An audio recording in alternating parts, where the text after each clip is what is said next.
chamada está sendo gravada. Beleza.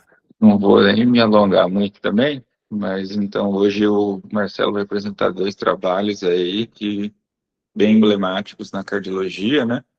E começando pelo isquímia, que basicamente aí foi um maior trabalho, se dizer, moderno da cardiologia, né? Que vem em foco bem no que a gente vem discutindo nas últimas semanas, né? Desde lá do Courage, né? Onde se questionou a questão do tratamento dos pacientes com DAC grave, né? Crônica, e teve todas aquelas críticas do Courage, né, de crossover, que a gente já comentou, né, do professor Felipe, e principalmente aquela questão de a gente selecionar os pacientes pós-cateterismo, né, então existia muito aquela questão de, o Courage talvez tenha sido um trabalho que pegou pacientes não graves. E aí eu vou deixar o Marcelo apresentar o desenho do isquímia para vocês entenderem como ele impactou a nossa prática. Tudo com você, Marcelo. Beleza. Bom dia, pessoal. Meu nome é Marcelo, sou residente de cardiologia do Hospital Geral. E a gente vai discutir esses dois trabalhos que tiveram, então, esse marco importante na história da cardiologia, né? Então, começando com o isquímia, que, então, foi publicado no New Journal of Medicine, New England Journal of Medicine, em 2020, né, em abril de 2020, e que a gente tem, basicamente, um estudo que responde o que a gente tinha não muito bem estabelecido nos estudos anteriores, né? Então, a gente pegou esses pacientes que tinham DAC estável e que tinham isquemia moderada grave e que era controverso se realmente tratar esses pacientes de forma revascularizando esses pacientes, eu tinha uma melhora de mortalidade, né? A gente não tinha resposta bem definida. Então, o Courage e o FAM2, que a gente vai falar mais para frente, né, em outras discussões, mostraram que não tiveram essa redução consistente da mortalidade, e aí o isquímia veio para ter essa resposta significativa, né? Então, ele veio justamente para poder desenhar, para responder essa lacuna que a gente tinha de tratamento clínico versus tratamento invasivo, né? Seja revascularização por cirurgia ou por via hemodinâmica. Então, o objetivo foi justamente esse, comparar a estratégia invasiva inicial com o tratamento medicamentoso otimizado, ou então a sua estratégia conservadora com tratamento medicamentoso isolado, e então foi pego esses pacientes que tinham DAC estável, com isquemia moderada grave, em que foi avaliada através de teste ergométrico, ecostress, ressonância com estresse, né? Então, a gente conseguiu ver a isquemia através, desculpa, esses são exames de avaliação, mas foram feitos testes para evidenciar a isquemia moderada grave nesses pacientes que eram DAC estáveis. Foi um ensaio clínico randomizado, multicêntrico, em que foi enorme, né, 320 centros em 37 países, com mais de 5.000 pacientes, e foi feito um segmento mediano aí de 3,2 anos, mas seguiu até 5 anos, com esse mediano de 3,2 anos. Essas são as características básicas dos pacientes, né, uma idade média em torno de 64 anos, cerca de 76% de sexo masculino na estratégia invasiva e não invasiva 78%. A maioria da população era da raça branca, a maioria tinha um quadro de hipertensão, diabetes, uso de insulina, né, grande parte eram fumantes, né, quase metade dessa população. Enfim, os critérios eram muito semelhantes e foram bem randomizados de forma igual, né. E aqui, basicamente, da parte da história, a gente pega a parte clínica, né, então os pacientes que tinham o score de angina, semanalmente, diariamente, quantas vezes por mês. Eles fizeram também essa quantificação da parte clínica, essa randomização da parte clínica. E quais pacientes que saíram desse estudo, que a gente não incluiu? Todos esses pacientes passaram por uma avaliação com angiotomografia coronariana antes.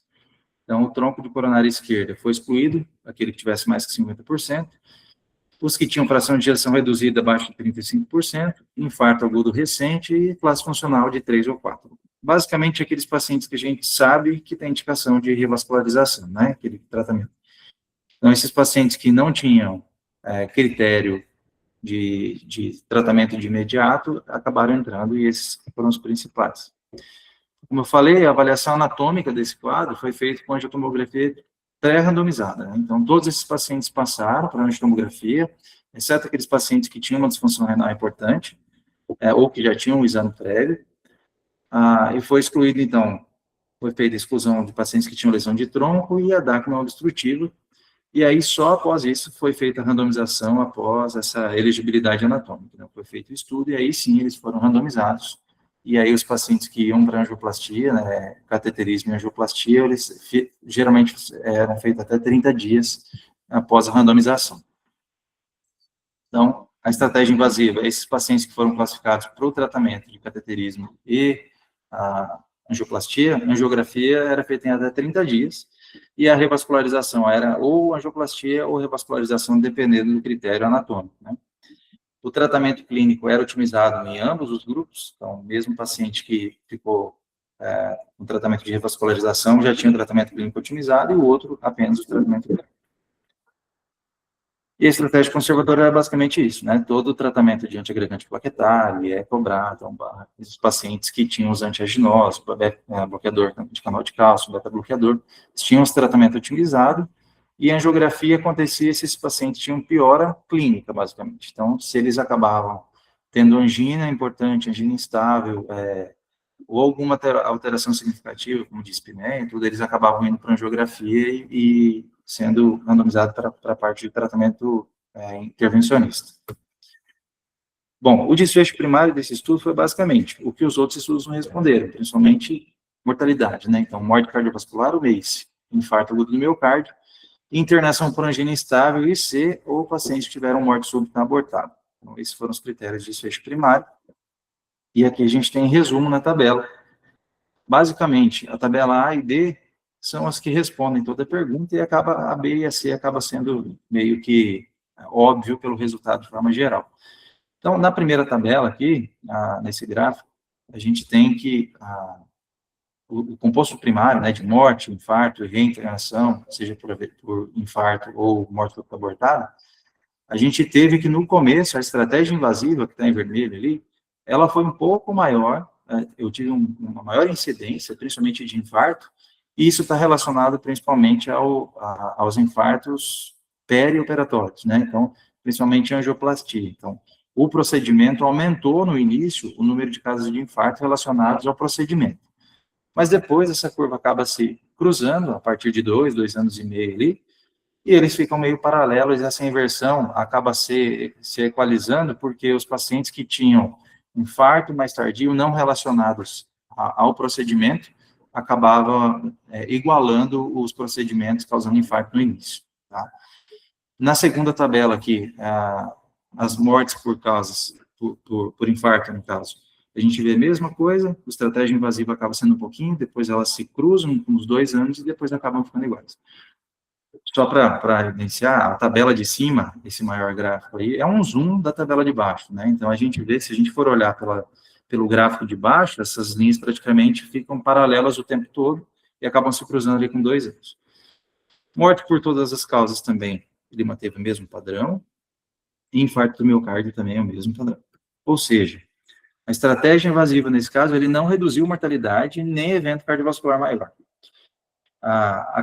Ele causa mais eventos precoces relacionados ao procedimento, como eu expliquei do infarto, e reduz os eventos espontâneos tardios, e aí tem esse equilíbrio neutro, então. Então, os pacientes que não foram para o procedimento podem ter um infarto mais tardio, e aí acaba equilibrando com o paciente que infartou fazendo o procedimento.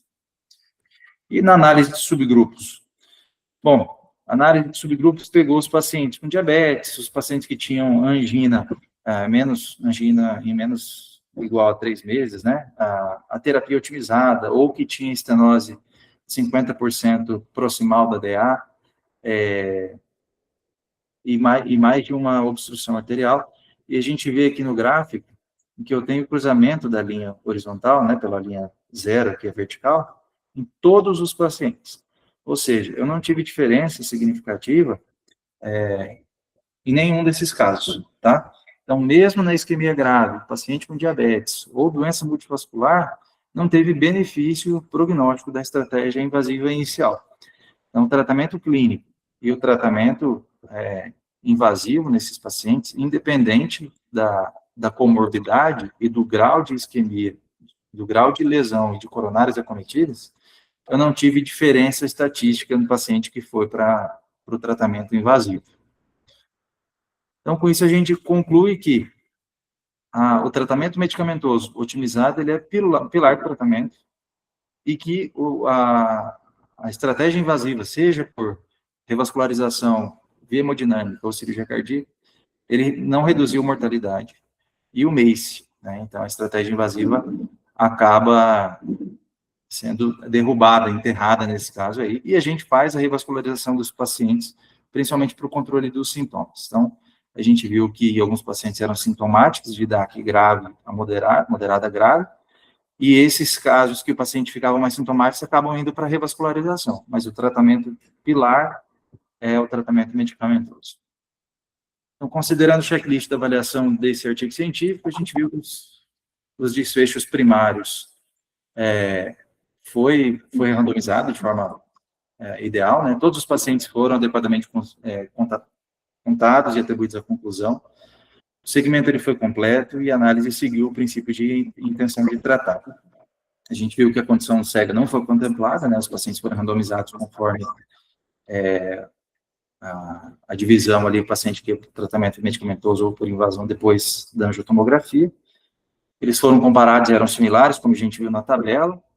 Além da intervenção experimental, eles foram tratados de forma igual, principalmente o medicamentoso, né? E se isso é possível incorporar na nossa clínica, na nossa prática clínica, de fato, a gente faz isso, né? Na prática clínica, a gente otimiza o tratamento. Todos os objetivos clinicamente relevantes foram considerados, e os benefícios de tratamento superam os riscos. Nesse caso, a gente vê que o prognóstico do tratamento invasivo não é benéfico, né? A gente tem o benefício do tratamento clínico, basicamente. Tá? Parabéns, Marcelo, aí, pela apresentação, conseguiu ser bem efetivo. Cara, o isquímia, como eu falei no começo, aí, acho que o trabalho mais emblemático da cardiologia moderna, né? Foi um trabalho que foi muito esperado. Eu lembro que em 2018, quando eu entrei na residência de cardio, já se falavam, quando o isquímia abrir, a gente vai ter aí um marco na cardiologia, né? E, assim, só recapitulando um pouco para vocês, que talvez vocês não pegaram tanto esse histórico, assim, o fato de, até hoje, a gente ter muito do reflexo oculostenótico, eu acho que é a realidade de vocês, pelo menos é a realidade que eu vejo, né?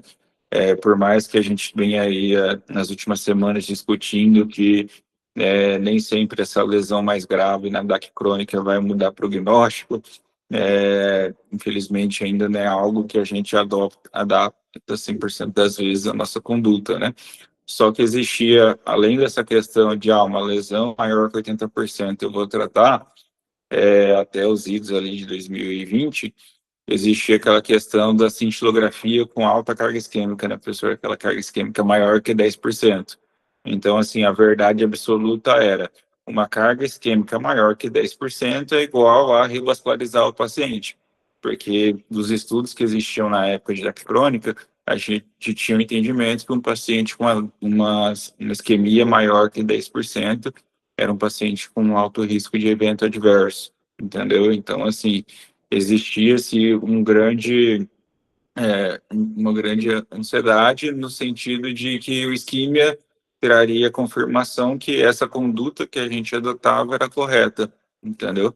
E aí, quando veio esses resultados, acabou sendo um grande banho de água fria, no sentido de que, olha, a gente já perdeu a questão anatômica, não necessariamente uma lesão maior de 70% precisa ser reemplaçada na DAC crônica.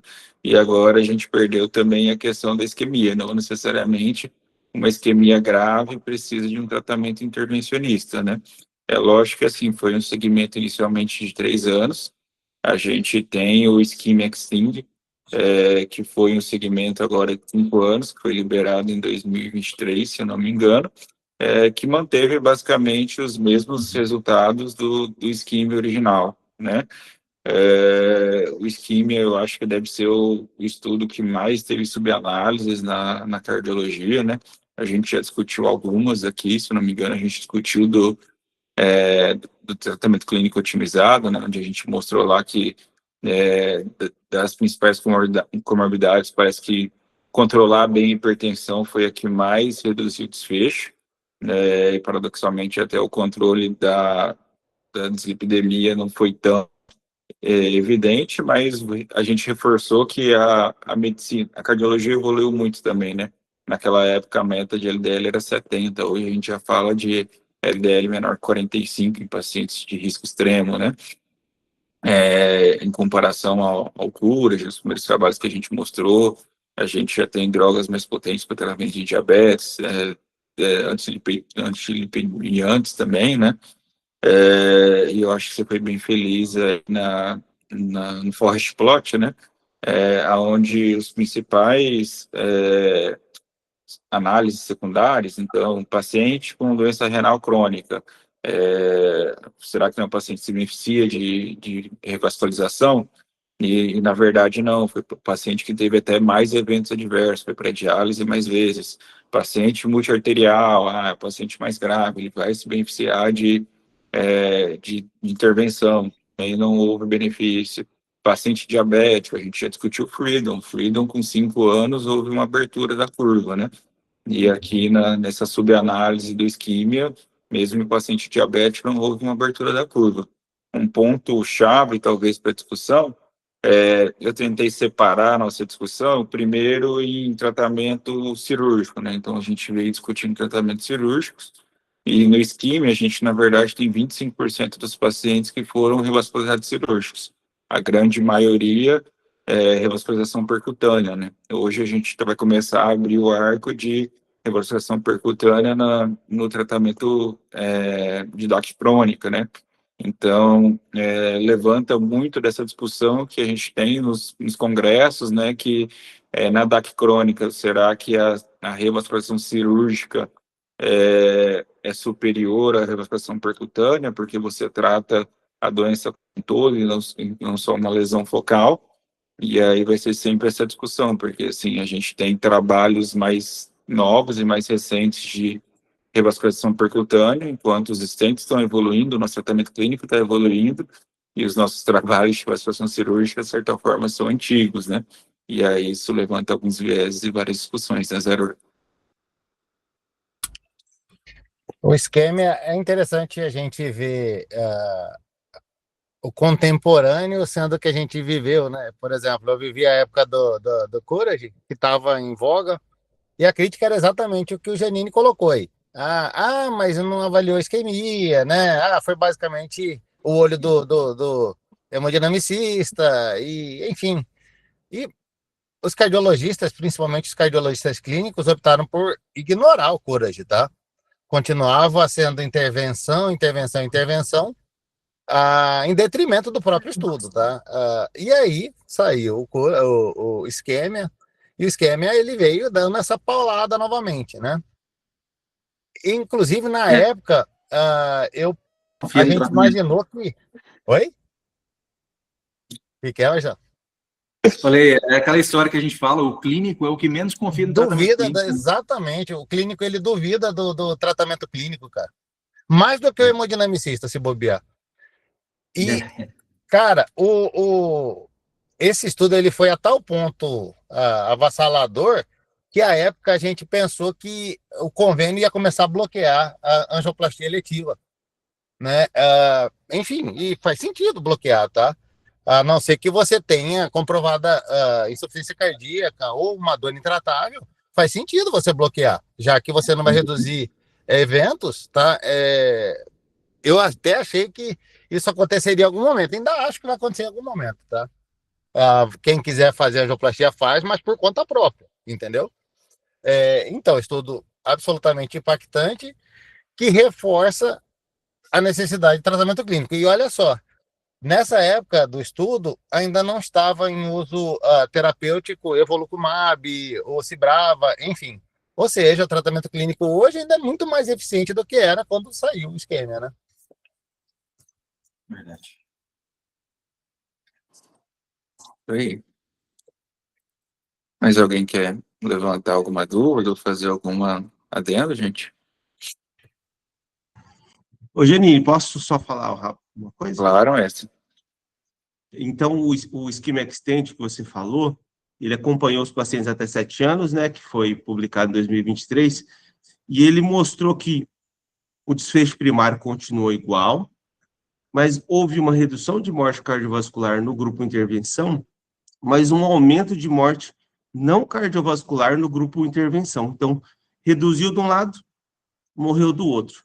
A gente não sabe o resultado, por que isso aconteceu, e estão aguardando agora o follow-up final de 10 anos, né, que termina em março de 2026. Então, a gente espera aí que no próximo ano, esse ano provavelmente, saia alguma subanálise de 10 anos do Schema Extend. Legal, eu achava que ia ser mais tarde. Valeu pela adenda aí, mestre Halstead.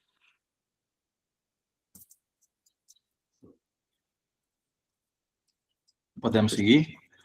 Segue pro Revive de Marcelo. Tá, joia.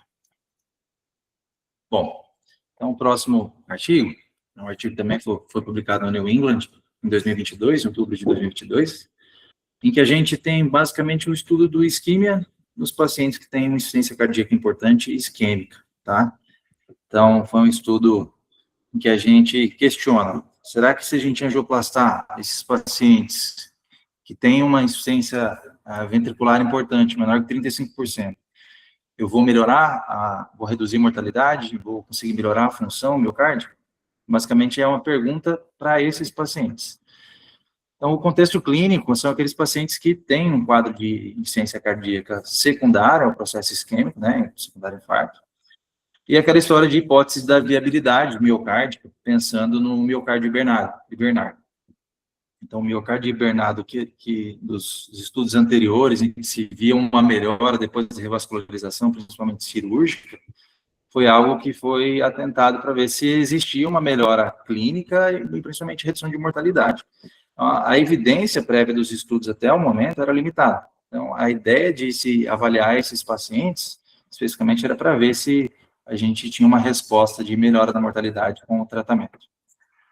Então, o desenho do estudo também foi um estudo randomizado, multicêntrico, com um número menor de pacientes, 700 pacientes, e que foram tratados, então, através de angioplastia com o tratamento clínico otimizado versus só o tratamento clínico otimizado. Então, a população, basicamente, é os pacientes com doença ventricular importante, fração de ejeção menor que 35% e secundária isquemia, né, uma DAC extensa. O miocárdio viável documentado, ou seja, eram feitas as avaliações em que eu tinha pelo menos 4 segmentos ali em que eu poderia fazer angioplastia e melhorar a reperfusão, em que eu, evidentemente, era disfuncionante, através de ecocardiografia, ressonância magnética, cintilografia, e que, fazendo a melhora da reperfusão daquele tecido responsável por aquela coronária, poderia ter uma melhora. Então, o miocárdio viável documentado seria basicamente isso. Eles fizeram essa avaliação da doença coronária extensa através desse score, BCIS, Jeopardy aí, maior ou igual a 6 já era importante, e foram excluídos os pacientes que tiveram infarto nas últimas 4 semanas anteriores ao processo de randomização, ou que tiveram insuficiência cardíaca aguda descompensada, ou algum tipo de arritmia ventricular sustentada nos últimos 3 dias antes da randomização. Aqui, na parte das características dos pacientes, né, então a gente viu que a média de idade desses pacientes era de 70 anos, 68, 70 anos, cerca de 87% dos casos era do sexo masculino. Enfim, foi feita a avaliação das comorbidades, né, hipertensão, diabetes, paciente era tabagista, se tinha já procedimento cirúrgico, cirúrgico ou angioplastia prévia, a classe funcional 1 e 2, 3 ou 4, a gente viu que a maioria da classe funcional era 1 e 2, ou seja, o tratamento já estava sendo otimizado, né? A classificação do CCS, então, se era 1, 2 ou 3, ou se não tinha o quadro de angina, que era o principal, então isso a gente vê que o tratamento era bem estabelecido antes dessa randomização, né? E a fração de ejeção, a gente viu que nos dois casos aí era em torno de 27%, ou seja, quadro de disfunção ventricular grave, né? Outra coisa que eles fizeram a randomização é a avaliação do número de artérias acometidas, mas principalmente a classificação a capacidade de revascularização daquele miocárdio, maior ou igual a 4 segmentos. Então, quais foram as estratégias? Fazer o tratamento com angioplastia e tratamento otimizado, clínico otimizado e só isolado, né? Então, ambos os grupos receberam o tratamento clínico baseado nas diretrizes para IC, e a única diferença real entre eles foi, então, a revascularização percutânea. E o que a gente queria avaliar no desfecho primário? Morte por qualquer causa e hospitalização por insuficiência cardíaca. E aí, nesse caso, a gente tem um gráfico aqui mostrando que 37,2% dos pacientes ali foram angioplastados, né?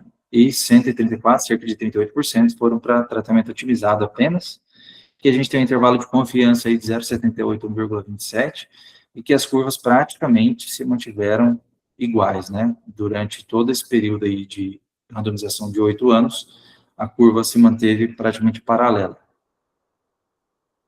E, além disso, a gente viu que não teve diferença estatística, então, né, de mortalidade dos pacientes que vão para o tratamento terapêutico isolado ou tratamento intervencionista. O que foi visto é que a função ventricular nesses pacientes teve uma melhora em ambos, em torno de 6 a 12 meses. Mas, no início, a melhora da fração de ejeção, basicamente, aconteceu nos primeiros 6 meses daqueles pacientes que fizeram angioplastia. Porém, depois de 6 a 12 meses, isso se igualou, não teve uma diferença estatística, tá? De forma geral, o tratamento clínico foi o que fez essa diferenciação e não basicamente a angioplastia.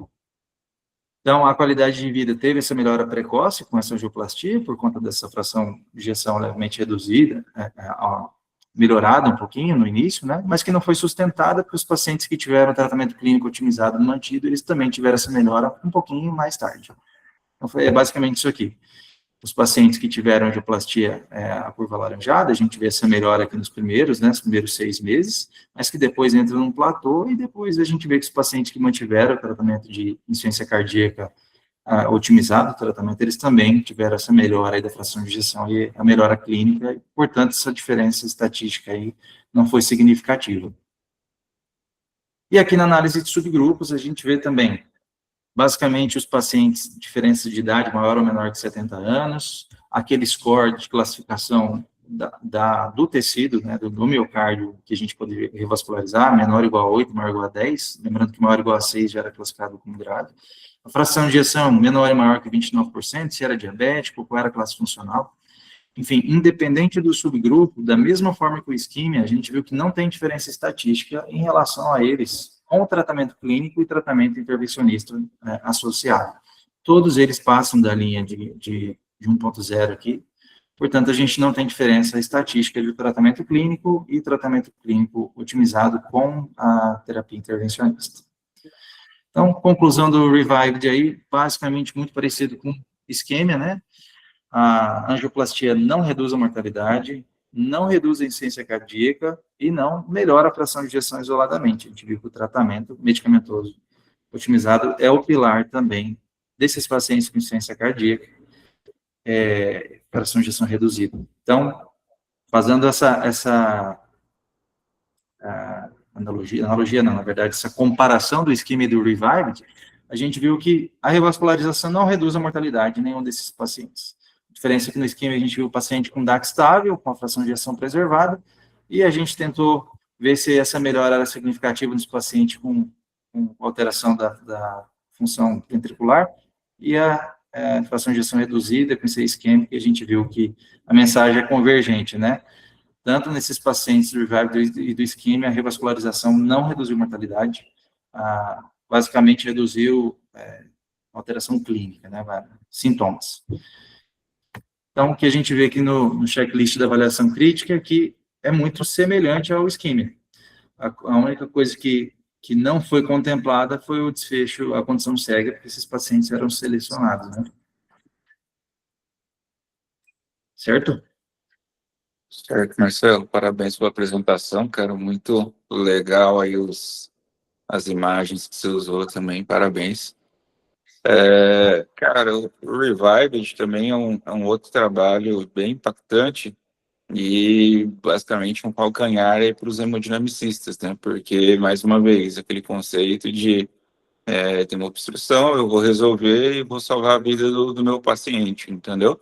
E já dando um spoiler aí das próximas aulas, a gente ainda não teve no tratamento percutâneo algum trabalho que tenha sido positivo na redução de desfecho duro, como a gente teve nos tratamentos cirúrgicos, né? É lógico que assim, o Revive ainda é um segmento curto, a gente espera que talvez tenha um segmento mais prolongado, né? Pelo menos a expectativa dos hemodinamicistas, talvez com 10, 12 anos essa curva abra, mas basicamente quando a gente vai em discussões, né, de cirurgiões hemodinamicistas, o Revive é o super trunfo do cirurgião para mostrar que a, a angioplastia não reduz desfecho, né? Enquanto a gente tem aí o Bag 2D, tem o Freedom, tem o Stitches, né? Onde a gente tem uma redução de desfecho às custas de cirurgia. Existe um trabalho que avalia, faz análise por como é que eu vou dizer, ele simula um Stitches na época do Revive. O Stitch já tem aí mais de 10 anos, né? E o Revive é um trabalho mais contemporâneo. E aquilo que eu falei um pouco na última aula, né? Quando você pega o Stitches, você tinha uma mortalidade ali de 60% a 70%. No Revive, essa mortalidade de ambos os grupos ali é na casa de 30%, 35%. Então, assim, é uma prova que o tratamento clínico melhorou muito. E aí, quando você simula a gravidade dos pacientes do Revive no Stitches, talvez o Stitches não teria um desfecho positivo. Então, é basicamente assim, um argumento que os hemodinamicistas tentam usar no sentido de que, na verdade, o tratamento clínico melhorou muito e talvez nem a cirurgia teria todo esse benefício nem hoje em dia. A gente precisaria, na verdade, de um novo trabalho com tratamento clínico atual, comparando os braços cirúrgicos, né? Eu, pelo menos, não tenho conhecimento de algum que esteja em andamento e não sei se os próprios cirurgiões teriam interesse em fazer, né? Mas, basicamente, agora a gente vai entrar no arco de discussões da intervenção coronariana, onde a gente vai ver, basicamente, o que o trabalho mostrou. Não reduziu o desfecho de infarto, aumenta o infarto procedimento, e posteriormente, assim, a gente vai ver que reduz até sintomas, né? Mas é basicamente tratamento sintomático, não vai reduzir morte, não vai melhorar IC, o que vai melhorar, na verdade, é um tratamento clínico bem feito, né, professor? Só uma pergunta, acho que difícil ter essa resposta, Marcelo. O ecocardiografista, ele era cegado ou não? Era Era? certo. Interessante, né? Achei que poderia ser um viés de examinador, já que logo os que melhoraram a fração de ejeção seriam os que fizeram angioplastia, mas enfim. Isso é importante. Em relação ao Revive, novamente, né, todos estudos que avaliam DAC crônica, eles são mais ou menos convergentes, né? Mais ou menos mostram que o tratamento clínico é o que muda a evolução da doença. Na verdade, a gente basicamente entende a DAC crônica hoje como uma doença multifatorial que ela só responde ao tratamento clínico, né? Se você fizer qualquer outra coisa, não vai resolver de forma efetiva, mesmo que você tenha um paciente multiarterial. Isso é bastante interessante e contraintuitivo, né? Eu acho que ele é muito contraintuitivo, porque você olha lá, a hora que você olha a angioplastia, pô, liberou, agora vai ficar beleza. Mas, enfim, isso não acaba impactando. Isso mostra, na verdade, que a doença não é naquele local, né? A doença é difusa e é assim que tem que ser tratada. Beleza? Muito boa aula, Marcelo. Obrigado.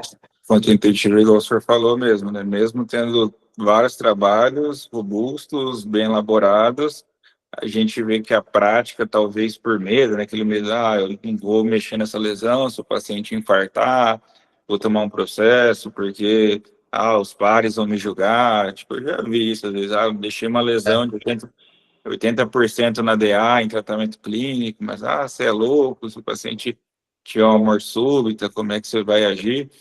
Tem um ponto interessante que o Marcelo colocou ali, na verdade é mais uma curiosidade, que eu não sei se todo mundo tem conhecimento, que a gente está acostumado com aquela questão ali que eu falei dos 10% de isquemia na cintilografia, e a gente entra numa era agora onde a gente usa mais ressonância, né?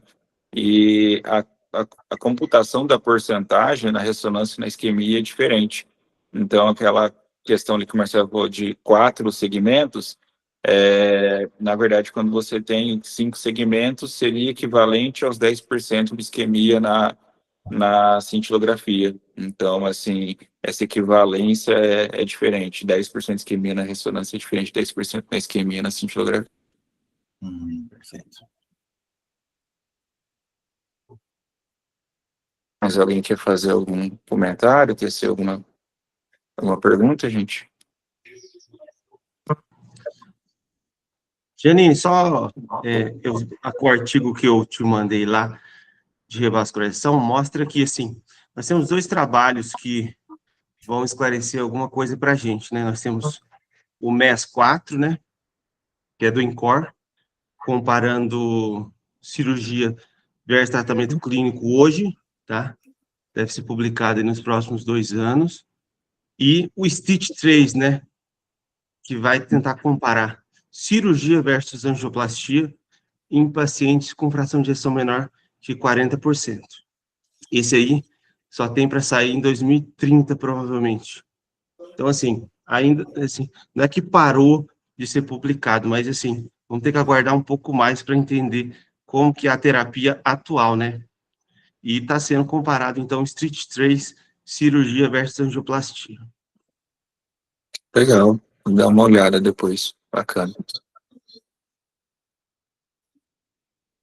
É isso, pessoal. Então, obrigado, gente. Boa sexta-feira, bom final de semana. Na semana que vem, o Dr. Matheus Bucair vai dar sequência aí aos trabalhos de angioplastia com o Noble e o Excel. Beleza? Beleza, pessoal. obrigado, gente. Boa Certo. semana. Obrigado. Bom final de semana.